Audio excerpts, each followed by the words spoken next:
add the two v's, divide by 2. So now z at any time t minus z0 equal to v average times t, or z of t, what we're seeking for is initial position plus v average t.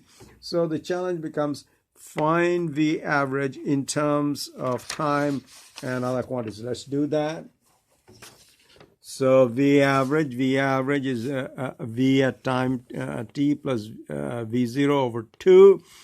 But here we saw v at time t equal to v0 plus at, v0 plus at, v at time t is v0 plus at.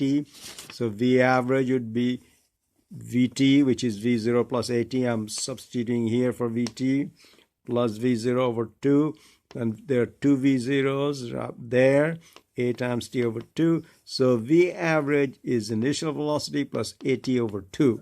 So I'm looking for an expression for z. I'm looking for an expression for z. So z was z0 plus v average times t. So v average, I have an expression here. I put there z equals z of t equal to z0 plus v average times t. V average of times t, as we just found out, is that. So we plug that in. So zt equal to z0 plus vz0t plus azt square over 2. Or if we want to write delta z, subtract this out. So now we have three equations that are called kinematic equations. Three kinematic equations. One that relates to z with t, a, and v right here. Next equation that relates v to a. And we can, these two equations express things in terms of t explicitly. T is there explicitly on the right hand side. But I can eliminate t and write v t square equal to v0 square plus 2 delta z times az. So this is also a very useful equation if we want to find something about v without worrying about time, or we want to find delta z without worrying about time. This is a good equation. Let's look at these two. V is a two-parameter quantity. V depends on what the acceleration is and what was the initial velocity. So to find how fast the object is moving right now, I need to know how fast it was moving before and what was the acceleration in that direction and how long has passed. This is not a parameter. This is an independent variable. Okay, I can throw a ball, or I can let's do this.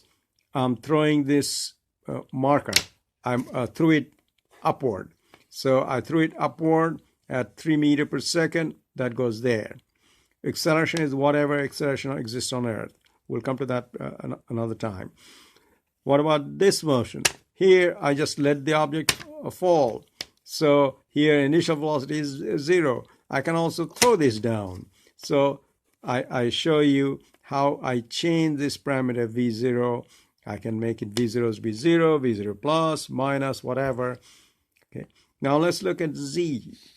Z depends on where I start. So I can throw the object from down here or up here. I can throw here, drop from here.